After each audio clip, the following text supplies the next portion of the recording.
En la mañana de Jai, tiempo de reflexión.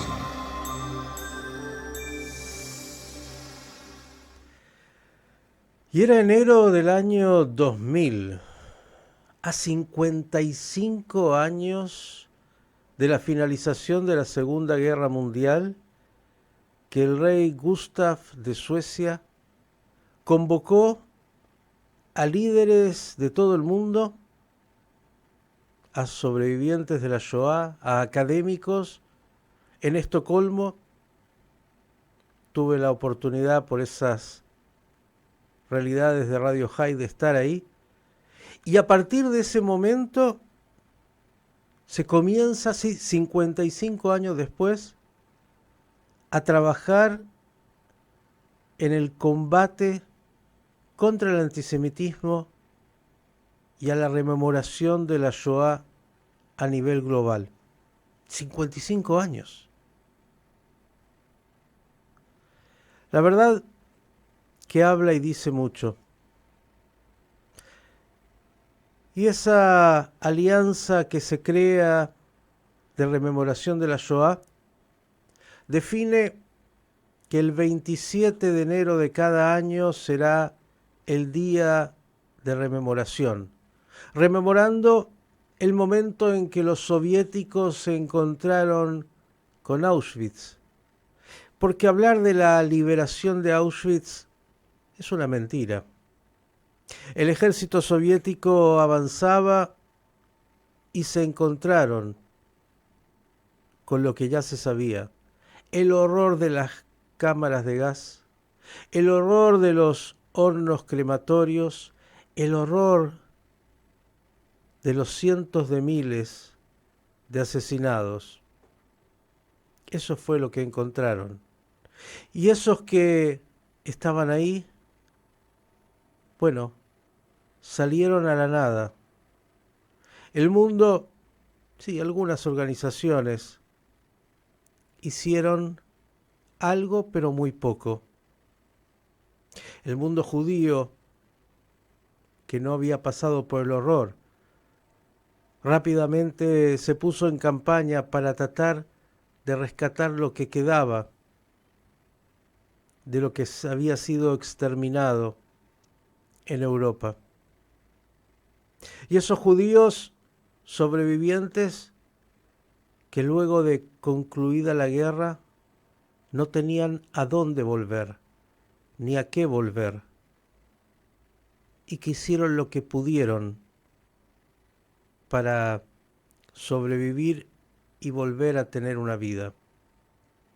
Entre el año 45 y 48 deambulaban por el mundo, muchos a los cuales incluso después de la guerra se les cerraban las puertas, o cuando iban a lo que eran sus casas, las encontraban ocupadas y no podían regresar a las mismas. Estuvieron abandonados como estuvieron abandonados antes de la Shoah. 55 años le llevó al mundo tener un día para recordar el genocidio más atroz, cuando un tercio del pueblo judío fue arrasado simplemente por el hecho de ser judío. Ahora, es necesario recordar la irracionalidad, porque claro, el proyecto nazi fue organizado y fue llevado a cabo a partir de las leyes raciales, las famosas leyes de Nuremberg. Esas que buscaban hasta un vestigio de sangre judía en un nieto que ya ni siquiera sabía que tenía algo de judío y que era visto como una subespecie humana.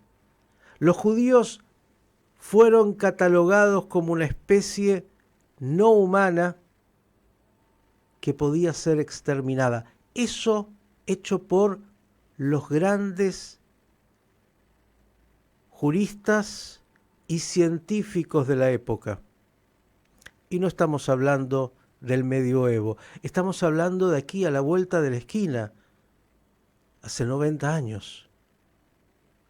Hay todavía quienes recuerdan claramente esas famosas leyes raciales, los judíos vistos como una especie que debía ser eliminada, como una molestia para la humanidad, como si fuéramos una plaga. Desgraciadamente todo eso pudo llevarse a cabo por siglos de antisemitismo, que estuvieron orquestados desde distintos lugares. Y desgraciadamente ese antisemitismo no fue extirpado después de la Segunda Guerra. Ese antisemitismo en gran parte continúa siendo parte de esta humanidad. El 7 de octubre reabrió todas las heridas. Cuando el pueblo judío comenzaba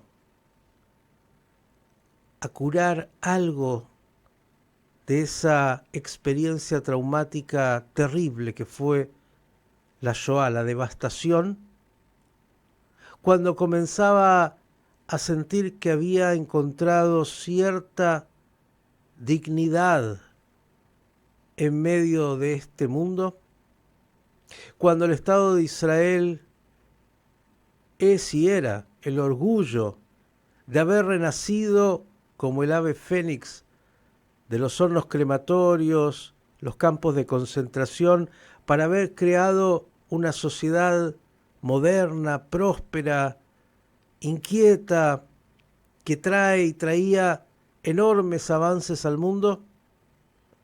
El 7 de octubre abrió todas las heridas y recordó los pogroms y recordó hasta dónde el pueblo judío estuvo y está solo. Es verdad que hay muchos amigos.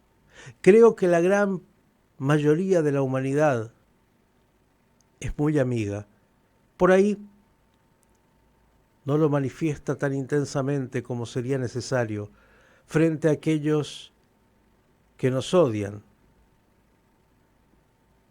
Pero desgraciadamente el 7 de octubre nuevamente ha impulsado que esa irracionalidad, ese odio que estaba latente en muchos y que además puede ser entendido de múltiples motivos, incluso viendo hoy cómo el judío y el Estado de Israel han logrado transformarse de ese judío débil que no podía defenderse en este judío fuerte que se defiende.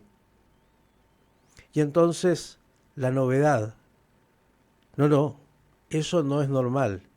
Lo normal es que el judío se deje matar. Lo normal es que el judío sea la víctima. Y entonces nos rebelamos contra eso.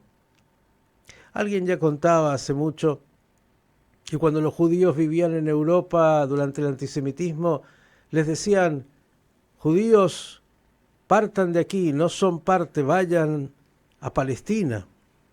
Y ahora que los judíos están en su tierra, que se denominaba Palestina, y donde los judíos y árabes todos fuimos palestinos, hay que decirlo, porque el nombre que se le dio a Palestina, todos conocen la historia, tiene que ver con los romanos y con el imperio británico y con la división nacionalista que se dio luego a partir de todas las independencias nacionales en el Medio Oriente. Bueno, todo eso que se sabe, pero que no se sabe o que no queremos mucho saber. Luego, a esos mismos judíos se les dice hoy colonialistas y que deben salir de Palestina. ¿Para qué? Para que vayan donde, a la Europa, donde fueron eliminados y exterminados. Miren las paradojas de la historia. Miren hasta dónde el absurdo. 80 años, que en términos de la historia es nada. Por eso, recordar solo sirve en la medida que signifique un aprendizaje, que signifique no volver a reiterar la historia.